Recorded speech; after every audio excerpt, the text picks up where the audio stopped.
Hehe. kugira ngo mbe naba umuraperi ubundi bisanzwe impano yo kuririmba cyangwa se y'ubuhanzi n'ubundi sogokuru wanjye yari umuhanzi nawe. Iyo ni impano warazwe n'abasekuruza. Eh, Okay, noneho kugira ngo bikunde ninde wafatiye icyitegererezo? umuntu nafatiye icyitegererezo byanze bikunze ni benshi kuko hari abantu bakora imizigo ikamfasha. Kuva watangira umuziki cyangwa ntabwo ujya uzitanga? Ngiye namugurira byera umunyamakuru tugaciringa mugana uzayiki ujya unyina tukaba n'inshuti atanye n'akabyibere kuko niyo wamuha giti ntabwo agukina yishimye nk'uko yakagukinnye bisanzwe nk'akazi akora. Ngiye kuba bikiri ku mashyiga ngiye kubibagezaho. Ubundi abahanzi bakora rap hip hop tuzi ko bakunda kwikora, we ntabwo ujya wikora? Kwikora kwikora n'imbere cyane. kwikora n'imbere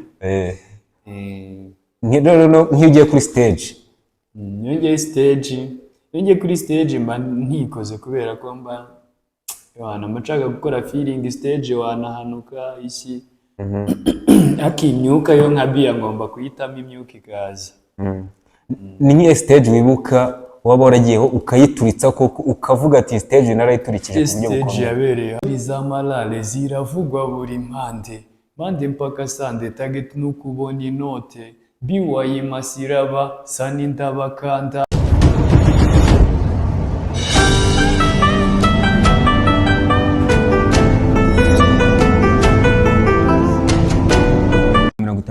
TV murabyumva cyane, nagarutse ni Manishimwe Ikechuku the power of God.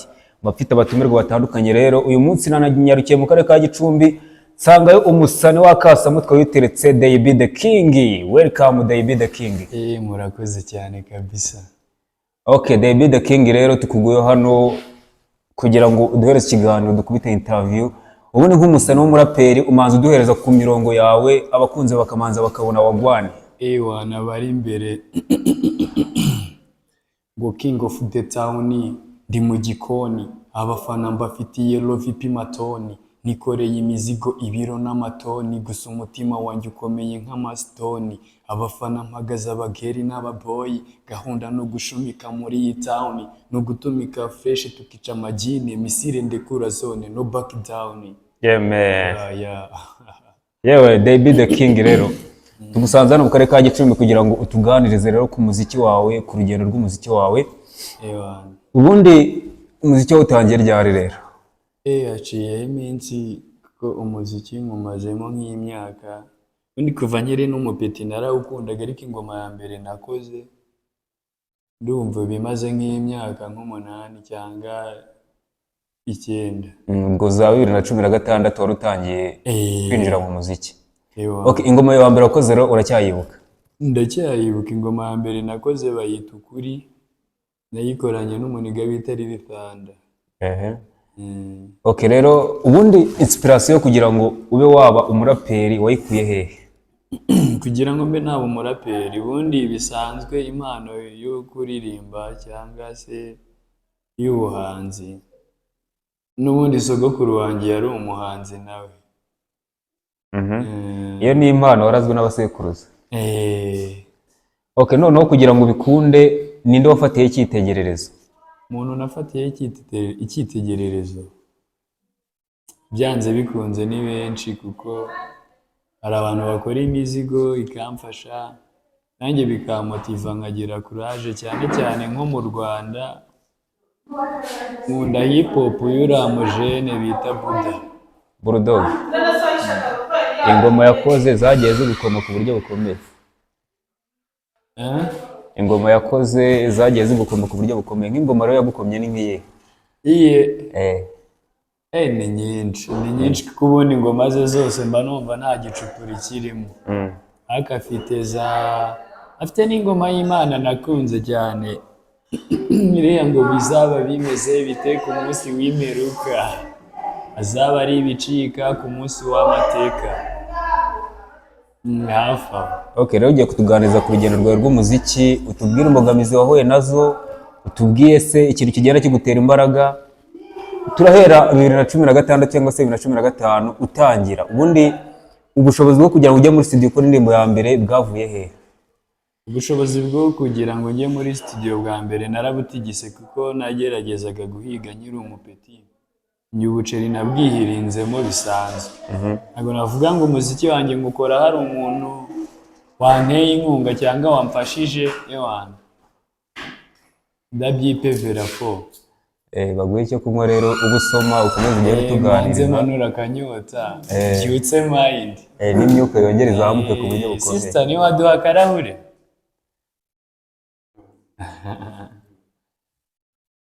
Iyi nzoga isa n'amazi ntiraduhitana ja.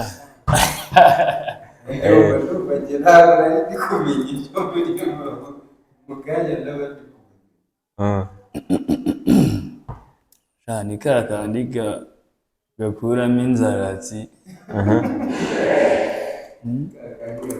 Umuntu unywa ngo rikeri ntabwo inzaratsi zamufata. Ubu nawe urazitsiritse ku buryo bukomeye. Ndazishe. Okay, twari turimo turaganira uko wagiye muri studio bwa mbere, ubushobozi witikitiye, umuproducer wa mbere agukoreye ninde rero? Umuproducer wa mbere wankoreye indirimbo bamwita Kina Beat, yankoreye indirimbo bita Ukuri. Ukuri urayikina ubona abantu barayikunze. Ifite na video kuri YouTube channel bajyaho bakayireba. Okay, nta kibazo YouTube yivuge abantu be bayisura barebe ibihangano byawe. YouTube ni amazina ni Day King. Ugasacinga bihita bikunda. Okay, kuri YouTube channel rero hariho ibihangano byinshi? Hari ibihangano byinshi usibye ko mfite album irimo na video nka Struggle za Street, Stories z'amarare ngiye ku za uploading ejo bundi ngiye kwirocinga za uploading abafana banjye bitegure ko ibintu bigiye kuba bikiri ku mashyiga ngiye kubibagezaho. Ubundi abahanzi bakora hip hop tuzi ko bakunda kwikora, wowe ntabwo ujya wikora? Kwikora? Kwikora ni imbere cyane. Kwikora ni imbere. Nk'iyo ugiye kuri stage? Iyo ngiye kuri stage mba ntikoze kubera ko mba nshaka gukora feeling stage wanahanuka iki. Imyuka yo nka biya ngomba kuyitamo imyuka ikaza. Ni nk'iyo stage wibuka waba waragiyeho ukayituritsa koko ukavuga ati stage narayiturikije ku buryo bukomeye? Stage yabereye hano muri zone mu gitaramo cyo kurasa umwaka. Hariya n'ubu turi 2025. Ni 2024. Iyo stage narayitwitse abafana banjye bose bari hejuru, imipira bakuyemo bari gutya. Byaranshimishije cyane bituma mbona ko ngomba gukomeza urugendo rw'umuziki, kabone niyo nahuriramo n'imbogamizi ntabwo ni ngomba gucika intege. Nzacika intege ari uko napfuye. Rero nk'intumbero ufite mu muziki wumva ushaka kugera ku rwego? Nshaka kugera ku rwego rushimishije, umuziki nkawukora biri mu rwego biri professional. Okay, twagusera uri kumwe n'umugenge wawe nawe namanza batere peace kabisa. Ubundi wowe amazina?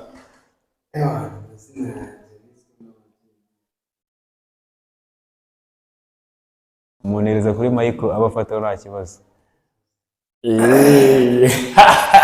Shamanze nanjye shireho. Shamanze nkesha urabona ntago ni njye uzapfa nasitaye. Okay, abateze amatwi FB 155 TV turi kumwe n'umujeni uherekeje David the King. Ubundi umujeni wagwana? Fresh. Amazina rero tangira twibye. Zamana amazina niswe n'ababyeyi ni Yakaremye Patrick. Ariko amazina y'imihanda ni Wizpazoto. Wizpazo. Yamana. Okay, nawe ufite impano se yo kuba waririmba? Ibyo tubiretse cyane ndacyafite imirongo iri mu gikona ariko iri behind muri studio. Yamana. Okay, woherekeje umujeni wawe David the King. Mba naje. Okay, no gukina comedy nabyo muri hejuru. Urumva comedy isaba ibintu byinshi ariko abajene turacyabategurira muri iyi minsi. Baraza kutubona cyane ko hari imishinga myinshi turi kubategurira harimo umuvumbyi mukuru mu gace. Ewana, ni imishinga migari turi kuzana muri iyi industry tu. Igicumbi dushaka kuyizamura ku buryo aba ari igicumbi gicumbikiye na entertainment. Okay, next time wowe nzagusura nk'umukomedi umbwire nyine projet uba ufite kugira ngo ube wazamura nawe impano yo gukina komedi. Ewana, biremewe tu, anytime turahari. Okay, David the King twikomereze rero. Narimbanyurijemo gato mu mbere ku buryo David the King aba yiteretse. Mba mpagaze gusa ntabwo ngenda imbokoboko. Uhagize umuntu kwegera kabisa no uko. Ngenda imbokoboko mfite abajene. Uyu ni umupampe wawe mukuru. Byatari. Dukomeze rero tuganire ako kara kanyuzemo. Dukomeza tugenda tuganira ku muziki. Ukora indirimbo ya mbere yawe uyikore na Kinabit. Na Kinabit yarayinkoreye, indirimbo iranabinkorera byatari, irakundwa. Kinabit nawe ni umusaza arajya akomeza muyimenyesha. Indirimbo yawe kabiri rero bigenda bite? Indirimbo yanjye ya kabiri nakoze bayita Agahinda. Nayo nayikoreye video, ewana zimeze neza cyane. Okay, Agahinda wampaho ku mirongo mikeya. Agahinda nayiguhaho ko agahinda n'umubabaro bindi ku mutima, ndarira ndicuza bebe sinzi icyo nakoze. Agahinda n'umubabaro bindi ku mutima, ndarira ndicuza bebe sinzi icyo nakoze. Bo ndabireba bikandenga amarira akamanuka, uko twari tubanye neza ubundi mo ndabyibuka. Nyita bro nkwita sister, turimo duseka nkumva nimba ivuga amata azaba byaye amavuta, bitewe nuko nabonaga urukundo rumerita. Umwari wapi we nasanze nta gahunda, impaka niye nkimubwira ko mukunda. Guhera ubwo njye nawe twahindutse abanzi, n'amarira gusibye imbabazi sinzi. Yeme. Okay, ubundi iyo ndirimbo ujya kuyandika wagendeye kuki? Iyo ndirimbo njya kuyandika ikintu nagendeye, iyo ndirimbo yari true story. Hari umwari waguteye agahinda? Twarakundanye bisanzwe, mbese njye nari nzi ko nyine bigomba kumbera amahire, ariko ntabwo uko nabitekerezaga ariko byagenze. Byarangiye aguteye agahinda? Byarangiye anteye agahinda mbera kasamutwe. Iyo nkuru rero bituma ukuramo inspiration wandika indirimbo yitwa Agahinda. Indirimbo bita Agahinda, ariko agatero kanshimishamo ni agatero ka nyuma. Dufite verse zivuga ngo nta byishimo wapo umutima ucuza umwijima, sinzi niba ibyo unkorera ubugamije kumpima. Uburyo wamfataga rwose numvaga ntamarira, none ubu wanteye amarira, wanteye guhora ndira. Buri munsi mpora mfite amaganya, ku mutima ubu mporana ikiniga. Uburyo nabonaga rwose bose ubaruta, nkabona nta wundi rwose nzambika impeta. Amen. Amen. Okay, indirimbo yawe ya kabiri y'Agahinda ivaho. Iya gatatu rero yari iyihe? Iya gatatu yaje ari nziza, nakuze iya gatatu yaje yitwa Forever. Ifitemo n'agatero ka France, kameze fresh, ko nyigwamo ndirimba bisanzwe na hip hop ituje. Okay, muri rusange umaze gukora nk'indirimbo zingahe? Maze gukora nk'indirimbo 30. Kari nyinshi. Kaba harimo nka video nk'icumi. Kabisa umuziki mba numva ugenda winjiramo gake gake, ariko hari indirimbo natambutse ku mihanda numva abantu bayikina biterera hejuru yitwa ngo Struggle za Street. Struggle za Street, abajene barayemera byatari, kubera ko nanditsemo nyine story z'imihanda. Ore murandikira abasani mubara ku muhanda, abasani bab'imihanda, abarara, amabici, niki byose. Okay, iyo ndirimbo rero nayo nshaka ko umurongo w'imirongo mike cyane. Mahi mirongo iyo ndirimbo ngo mana y'imihanda fasha abana b'umuhanda, barari imihanda bari gusha ku mukanda, bakora uburaya abandi bagapusha kaya, rayifone mbaye imbeho yo ntibayikangwa, hirya no muri bedroom babakoresha ibitendo, rushaka kumenya ibyabo wowe uzabibaze Miss Pendo, Black Beat mu gitondo, Freedom ubwo ari ku bitendo, bidusaba gukwedura inkweto tugakatira izo nzira z'urwondo. Struggle za Street mbambona ari movie y'uduseri, Strago za street bisaba amayeri kubona ibiceri. Strago za street bwigira nka buruseri. Abari ba street bakora night nibyo birori. Strago za street, strago za street. Strago za street, strago za street. King wo mu kiraro narwara ntumubwira iby'ibitaro. Queen wo mu kiraro ntuzana mubazi byo mu bitabo. Ntumubazi ibyezo sungiye zifashe kutoka zamani. Avanga kore na isansi ngo we nibwo aba yakoze umuderi. Yurira igitaga akonda ibishari afata akarenza y'ifari. Afata street swingiza ubukwiti rwose ubuzima ni hatari. Strago za street rwose ntuzafate nka zakajya ibwami. Strago za street mukatira imihanda mugana amashuri ari ryo safari. Uvuye mu mwanda mukava imihanda nababera umufana nk'isiga amarangi. Kuko mwabona inoti mwavara amakoti inoti mukuzuza amabanki. Birambabazi y'ubuzima bubakanda transit bafitiye gahunda bidusaba gushyira mu buha tukanakuba hasi n'impanga tukanakuba hasi n'impanga. Ni gutya. Okay, iyo ndirimbo aho nanyuze ntambuka numvaga iyo ndirimbo yarabaye iserere mu bantu. Irabikora byatari. Strago za street. Mu ndirimbo 30 rero n'eshanu maje gukora nihe ndirimbo iruta izindi wowe ubomba wasangiza abakunzi bawe? Indirimbo iruta izindi mbona numva zose ari nziza kuko nta ndirimbo mbi njya numva kibaho kuko buri ndirimbo bifite abantu ifasha. Strago za street nta n'umuntu n'umwe itafasha kuko irimo ubuzima bw'imihanda ni. Okay, rero Dayb ukora umuziki indirimbo 35 zishyira hanze abantu barazikunda Gicumbi urayitwika. Imbogamizi rero wahuye nazo kuva 2015 utangiriye umuziki kugera 2025 ni nkize wasangiza abakunzi ba FBA 155 TV? Imbogamizi nahuye nazo cyane zashatse no gutuma ncika intege ariko nkihangana. Urabona nk'iyo ukoze indirimbo ukayishyira umunyamakuru kuri radiyo ntayikina akayibika nabyo byaguca intege. Anamubwira iti se musaza bite kudakina iyo ngoma ngo abaturage bayumve tugende tuzamuka tumenyekane. Ugasanga za giti zabaye akasamutwe nazo ariko ibyo bintu rwose byazagita abahanzi ntibakajye bacika intege bajye baguma bakore. Okay, ugarutse ku kantu ka giti ingira amatsiko. Hari umunyamakuru waregeza kwa kagiti? Umwe se nibo gusa arakubwira iti se sigame za byeri shawe ntago ashobora kuyikina udakanze akanyenyeri. Umaje gutanga nka zingahe kuva watangira umuziki cyangwa ntabwo ujye uzitanga? Ngiye namugurira byeri umunyamakuru tugaciringa mugana uzayikijya unyina tukaba n'inshuti atanye n'akabyore kuko niyo wamuha giti ntabwo agukina yishimye nk'uko yakagukinnye bisanzwe nk'akazi akora. Icya mbere ni abanyamakuru batabakina ku maradiyo yabo.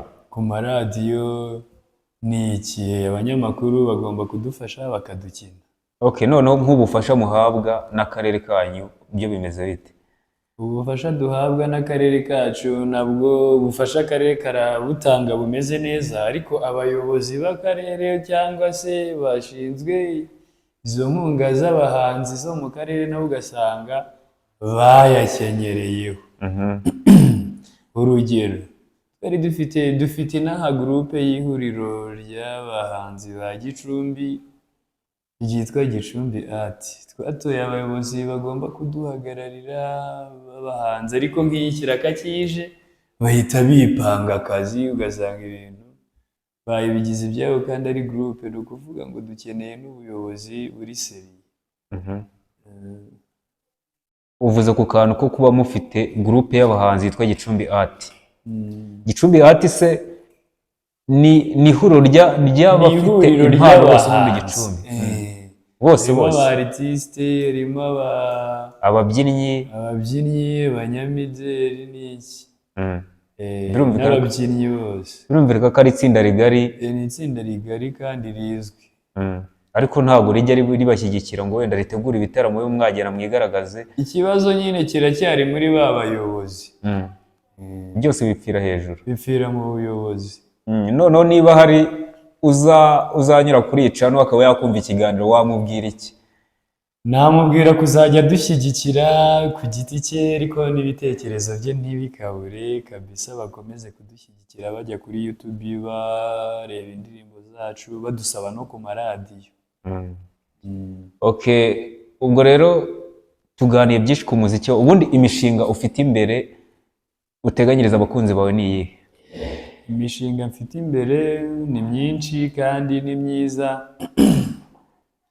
Abakunzi banjye mbafitiye indirimbo nyinshi, bafitiye video ngiye kubakorana. Nabanje kukubwira ko mfite album ngiye kuronshinga muri iyi minsi iri imbere, ko ntabwo nzi ngo ni ryari, gusa ntabwo byarenga mu byo mu kwa karindwi gutyo. Nzakora show imeze fresh, nzamamaza no kuri radio, kudumva ko nzakorera nko muri sale y'akarere hano, bizaba ari sawa, banyitege fresh. Bakubwa abakunzi bawe rero bitegure ikintu gikomeye cyane ugiye kubatamo. Ewana, bitegura ikintu gikomeye kandi kiryoheye amaso, nzabashimisha. Okay, rero umuziki tugana ku buryo bwimbitse, reka tugaruke ku buzima busanzwe bwa Deby the King.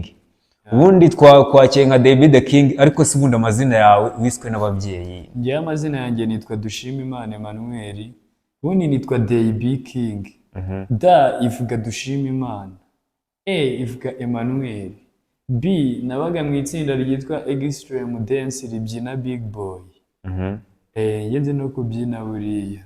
Ko nakiniye n'ikipe y'akarere ka Gicumbi Acrobate ndabumva byatari. Niyo mpamvu iryo zina ryanjye narihinnye gutyo rigahita rivamo Deby King.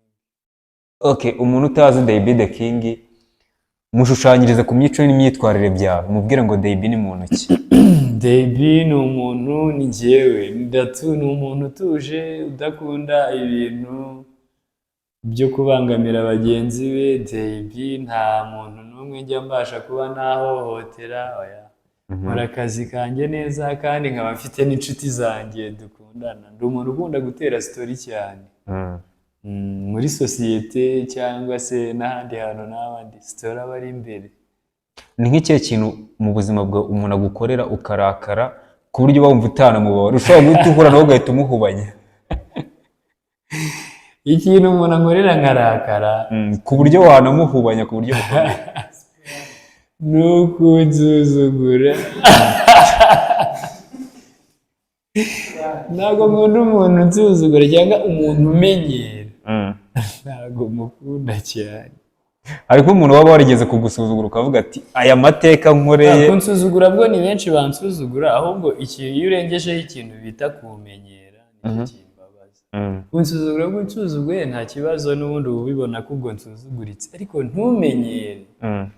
Kunsuzugurira kure nta kibazo, twanahora ukansuzugura ngakomeza, ariko kumenyera byo bihita bikubera ibintu bibi cyane. Niko kabi. Niko kabi. Okay, noneho Deby the King, dushushanyirize umunsi wawe uba uteye ute? Umunsi wanjye ukuntu uba uteye? Iyo umunsi wanjye ukuntu uba uteye, iyo mbyutse mu gitondo ndamanza nkashima Imana ko bukeye, nkanayiragiza akazi kanjye nkora, ibyo ngiyemo bikamfasha, umunsi nkajya mu kazi. Nkora akazi gasanzwe. Iyo maze kuva mu kazi ku mugoroba, ndagenda nkanywa agacupa, ngomba nirangiza nkitahira, nkajya kureba family yanjye.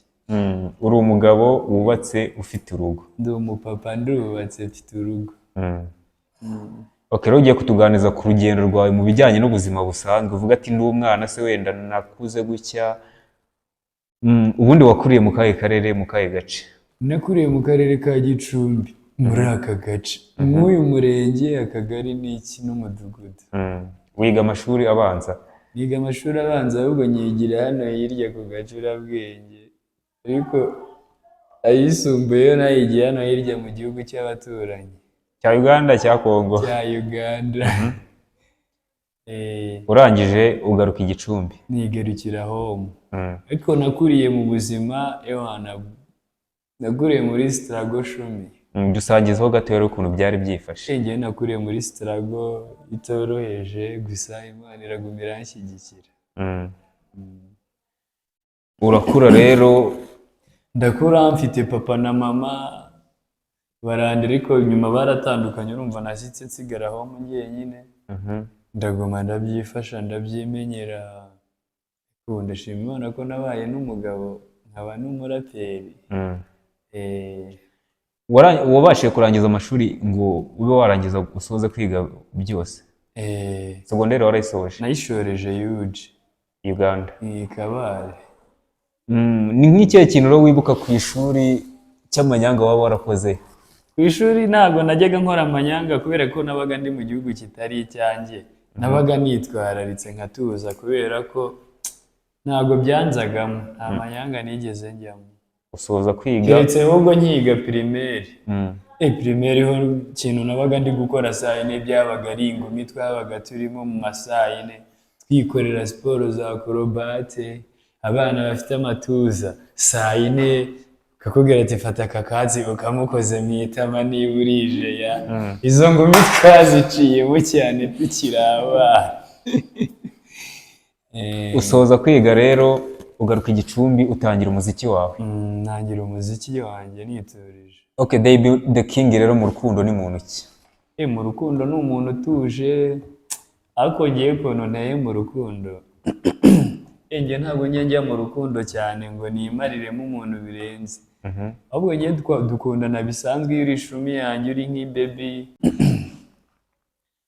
ubundi mu rukundo ngiye ukuntu nteye byanze bikunze nkunda abajama banjye nkakunda n'abandi bantu ntazi nkunda abantu nzi nkakunda n'abo ntazi kandi bose nkabakunda cyane okay Dayby rero the King iyo ageze mu rugo aba ari muntu ki iyo ngeze mu rugo mba ndi umuntu utuje iyo ngeze mu rugo nsuhuza abana banjye bareba ko bariye iyo ngezeyo bwije ndeba ko basinziye neza ngiza basuhuza na madamu wanjye kandebera ko hari gahunda yaba yaparanganyije nkarya nkiryamira uba wambaye amarinete ufite akantu umusatsi warakaraze n'ingofero nateretseho nkigeraho mu mpeta nikaraga byamwe byanjye ingofero nkayita hariya Ray-Ban nkazita nkikositara nkareba ibyo ari byo iyo uri ku mihanda rero nka Dayby the King abantu tuba tuza tugutera tuvuga ati wagwane tuvuga ati yo none se iyo ugeze mu rugo rero abana bakwita papa cyangwa bakwita Dayby nk'umuhanzi abana banyita papa abana banyita papa gusa imihanda byo ni kwa kundi nshobora kuva aho mu abantu Chelsea bimeze bite ni sawa nkagera mu mujyi amaboko yanarushye kubera ko karitsiye abaye amaji yanjye no mu mujyi nkoreramo ewana abajama banjye baranyemera byatari okay tugana ku musozo rero turirimbira ku ndirimbo imwe usezere ku bakunzi bawe ewana kambaririmbira indirimbo bita Stories z'Amalale hanyuma muntegereze nze nyibakubite muri video mujye musura channel yanjye ni Dayby King ugahita ubona imizigo kabisa muzaba muri kudushyigikira cyane kandi Imana namwe izakomeze ibibahere nk'umugisha okay ngaho zamura ku mirongo rero dukomeze ngo Stories z'Amalale zituma njyewe mbyuka kare Stories z'Amalale zirazabeshi mu mabale kubera izo lale mfite abanzi buri mpande ndasenga ntawantera umwaka imitego yabo habe rurema mpora hafi niwe tara ryanjye ntawarizimya enemy mubowe Stories z'Amalale ziravugwa buri mpande mpaka sande target nukubona inote biwayima siraba sani ndabakanda mwiri shyamba ufite intege nkeya afatwa kunda nzanye bunduki y'amafro ndaturitsa amusora abonera pressure na supika za fonda shumika naretse imikino Babylon ntimuzi ibyo murimo viziyo twinjiyemo nayo ni hatari udafite kiyo kubona inotari mbari ni nko kugwa mu nyanja udafite umusari ni nko kwisanga hospital udafite mituweli ndacyafite byinshi sintegereza ama enemy ndacyabakomeretsa na fake rapa nubwo batadukina mu mitwe yabo ndacyahajageza speed ho ntiwanyerereza kabone niyo wakora iperereza mafanizi Mafani zihiti ndacyazibaha kuko mwe mbafata nka papa na mama. Story za malare zituma njyewe mbyuka kare. Story za malare ziraza benshi mu mabare. Kubera izo rare mfite abanzi buri mpande. Ndasenga ntawantera umwaka imitego yabo habe. Rurema mpora hafi niwe tara ryanjye ntawarizimya enemy musale. Ngo Babyloni zifuze ko Babyloni zifuze ko nahera ku byapa. Layifu yanjye zirasheta ngo meneke impanga. Intambara ndimo nayo nzi uburyo nyirwana. Nta ruhinja rwogosha umusaza, muracyari abana. Nakatiye biyasi ntifata inyonga. Nakatiye snitch na fake niggas. Ntafite pepa sinagira inyota. Haduyi sinagutinya ngo nuko ufite inkota. Kiranda kwahuranya nta n'umunota. Ni mu mutima n'abakibirota. Imishwi yishyize hamwe niyataka gaca. Nunkomezaho umutsura umuteja. Nzawuca ibyo nkora nubaba rugiye kurega. Oh yeah man. Okay, David the King.